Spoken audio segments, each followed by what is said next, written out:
ஓம் சாய்ராம். என் அன்பு செல்லமே, என்னுடைய அழகான தங்கமே, என்னுடைய அன்பான குழந்தையே, உன்னுடைய மனதில் நீ இப்பொழுது எந்த விதமான பயத்திலும் குழப்பத்திலும் இருக்கிறாய் என்பது எனக்கு தெரிகிறதம்மா. உன்னை பற்றி மற்றவர்கள் வேண்டுமானால் புரிந்து கொள்ளாமல் இருக்கலாம். ஆனால் உன்னை பற்றி ஒவ்வொரு தினமும் ஒவ்வொரு பொழுதும் எல்லா விஷயத்தையும் தெரிந்து கொண்டு எல்லா விஷயத்தையும் புரிந்து கொண்டு வாழ்க்கையில் நலமுடனும் வளமுடனும் வாழ வைக்க வேண்டும் என்றும் நான் தீர்மானத்தில் இருக்கிறேன். இந்த சாயிடமிருந்து நீ எதையும் மறைக்கக்கூட முடியாது. இந்த சாய் ஆகிய நான் உன்னை எல்லா காலத்திலேயும் எல்லா பொழுதிலேயும் இன்பத்தை அள்ளி கொடுப்பேன். அது உனக்கு ஏற்கனவே தெரிந்த ஒன்றுதான். எதையும் எப்பொழுதும் மறைக்க முடியாது என்னிடமிருந்து. எல்லாமும் நலமானது மட்டும்தான். உன்னுடைய வாழ்வில் நீ ஏற்கனவே நிறைய பிரச்சனைகளோடு இருக்கிறாய். அதில் புதிதாக ஒரு பிரச்சனை இப்பொழுது சேர்க்கப்பட்டுள்ளது. இதால் ஏற்கனவே நீ எதிர்பார்த்த ஒன்றுதான் இது. இது வந்துவிடுமோ, இந்த பிரச்சனை வந்துவிடுமோ என்று இப்பொழுது உன்னுடைய வாழ்க்கையில் நினைத்தாய். நான் மட்டும் உனக்கு ஒரு விஷயத்தை சொல்லட்டுமா? நீ எதை நினைத்து கொண்டே இருந்தாயோ அதுதானே வந்தது. எதற்காக அது வந்துவிடுமோ என்று நினைத்தாய்? உன்னை யாருமே புரிந்து கொள்ளவில்லை பத்தியா? ஒரு பிரச்சனை என்ற ஒன்று வந்துவிட்டது. வந்த உடனேயே அனைவரும் உன்னை ஒதுக்கிவிட்டார்கள் பத்தியா? நீ என்னமோ தீங்கான ஒரு விஷயத்தை செய்தது போலவே உன்னை யாருமே சேர்த்து கொள்ளவில்லை பத்தியா?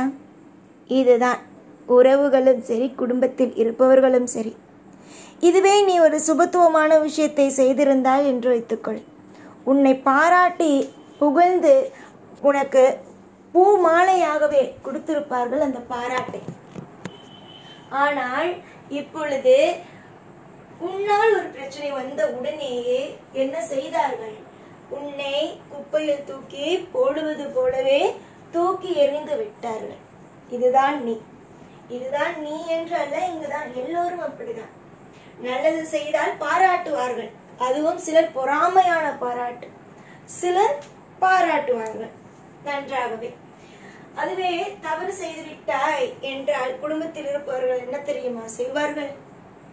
இவளா, எனக்கு தெரியும், இவள் முன்னேற மாட்டாள், இவள் இப்படிதான் இருப்பாள் தெரியும், இவள் ஜாதகத்தில் ஏற்கனவே இந்த இடத்தில் இது இருந்தது, அந்த இடத்தில் அது இருந்தது, இவள் சின்ன வயதிலிருந்து அவர் வீட்டில் இருக்கும் பொழுதே தரித்திரியமானவள் தான், இவள் அந்த வீட்டில் இருக்கும் வரைக்குமே அவர்களுடைய தாயும் தகப்பனும் கூட ஒழுங்கான ஒரு விஷயங்களை, சந்தோஷமான விஷயங்களை கூட செய்ய முடியவில்லை. இவள் எப்பொழுது அந்த வீட்டிலிருந்து போனாலோ அப்பொழுதிலிருந்துதான் அந்த குடும்பமே நல்லபடியாக ஆனது, திருப்தியானது.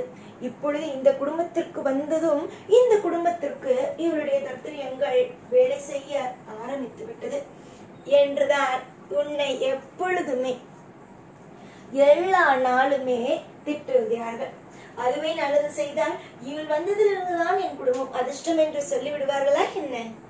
அது மட்டும் சொல்ல மாட்டார்களே. ஏற்கனவே தெரியும் என் குடும்பத்திற்கு இதெல்லாம் நல்லது நடக்கும் என்று என்பதை தான் சொல்வார்கள். தவறு செய்தால் பேசும் வாய் நல்லது செய்தால் பேசாது. அதுதான் இங்கு இருக்கும் பல விஷயங்களை. உன்னுடைய வாழ்க்கையில் நீ பல நேரத்தில் துவண்டு போய் உடைந்து போய் வாழ்க்கையா இது நரகம் போல இருக்கிறதே என்று சொல்லும் அளவுக்கு ஒரு இருட்டான அறையில் ஒரு மூலையில் உட்கார்ந்து அழுகெல்லாம் வைத்திருக்கிறார்கள் உன்னை. உன் குடும்பத்தில் இருப்பவர்கள் கூட நீ ஒரு தவறு செய்துவிட்டாய் என்பதற்காக இருட்டில் மூலையில் உட்கார்ந்து அழுகுவதற்கும் அடிப்பதற்கும் எல்லா விஷயத்திற்கும் துணிந்திருக்கிறார்கள். மற்றவர்களுடைய பேச்சை கேட்டு உன்னை காயக்கூட படுத்திருக்கிறார்கள். அனைத்து விதமான வழி வேதனைகளும் இருந்து நீ தாண்டி வந்த நீதான். சிறு வயதிலிருந்து இந்த நிமிஷம் வரைக்கும் நீ பார்க்காத வழிகள் கிடையாது, வேதனைகள் கிடையாது. சிலர் பேச்சுகளால் உன்னை காயப்படுத்தினார்கள், சிலர் அடி போட்டு காயப்படுத்தினார்கள். ஆக மொத்தம் உன்னுடைய மனதில் இருக்கும் ஒரே ஒரு விஷயம் காயங்கள் மட்டும்தான். ஏதாவது நல்லது நடந்ததா? ஏதாவது உன் வாழ்க்கையில் மாறுதலாக நடந்ததா என்று கேட்டால் கிடையாது என்பதுதான் உண்மையானது. ஏன் நான் பொய் சொல்ல வேண்டும்? ஏன் நான் உனக்கு இதுதான் நடந்தது, அதுதான் நடந்தது, அந்த விஷயம் நடந்தது, இந்த விஷயம் நடந்தது என்று நான் ஏன் பொய் சொல்ல வேண்டும்? ஏனென்றால் இது அனைத்தும் இங்கு அறிந்தது தானே. எதுவுமே இங்கு அறியாதது இல்லையே. எல்லாமும் இங்கு அறிந்த விஷயங்கள் தானே. காலம் முழுக்க உன்னுடைய வாழ்வில் இன்பங்களும், காலம் முழுக்க உன்னுடைய வாழ்க்கையில் இங்கு அனைத்தும் சுகமாகவும் திருப்திகரமாகவும் அமைந்தே இருக்கும். நீ யாரை பார்த்தாலும் எப்பொழுதும் எல்லா காலத்திலேயும் நீ சொல்லும் விஷயம் என்னுடைய வாழ்க்கை மாறாது என்பதுதான். ஆனால் நீ சொல்லிவிட்டாய் உன்னுடைய வாழ்க்கை மாறாது என்று. ஆனால் நான் அதை அப்படியே திருப்பி போட்டு காட்ட வேண்டும் அல்லவா? உன்னுடைய வாழ்க்கை மாறும், உன்னுடைய வாழ்க்கை எல்லா விஷயமும் செய்யும், உன்னுடைய வாழ்க்கை சுகமாக இருக்கும் என்பதை நான்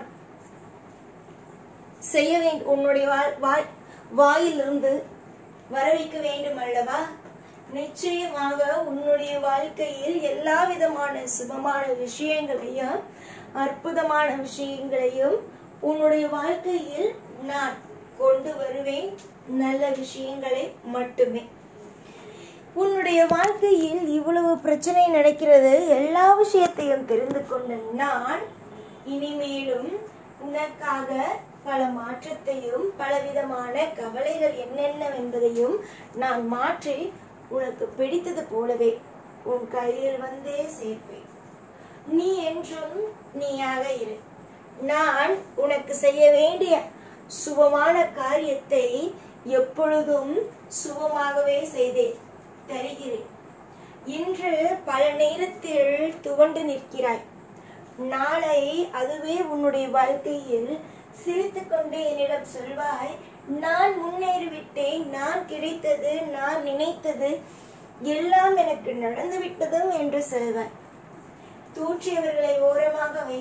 யாரெல்லாம் உன்னை அதிர்ஷ்டம் இல்லாதவர் என்று சொன்னார்களோ அவர்களுக்கு நேராக கம்பீரமாக நடக்க பழகிக்கொள். இங்கு நிறைய தவறுகளும் நிறைய தெய்வத்திற்கு உண்மையாக இல்லாமல், யாருக்கும் உண்மையாக இல்லாமல் இருப்பவர்கள் எல்லாம் சந்தோஷமாகத்தான் இருக்கிறார்கள். நீ தெய்வத்திற்கு உண்மையாக இருக்கிறாய்.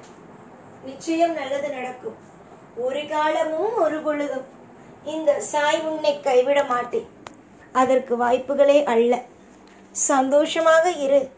எப்பொழுதும் உன் கூடவே இருப்பேன். இந்த சாய்நான். ஓம் சாய்ராம்.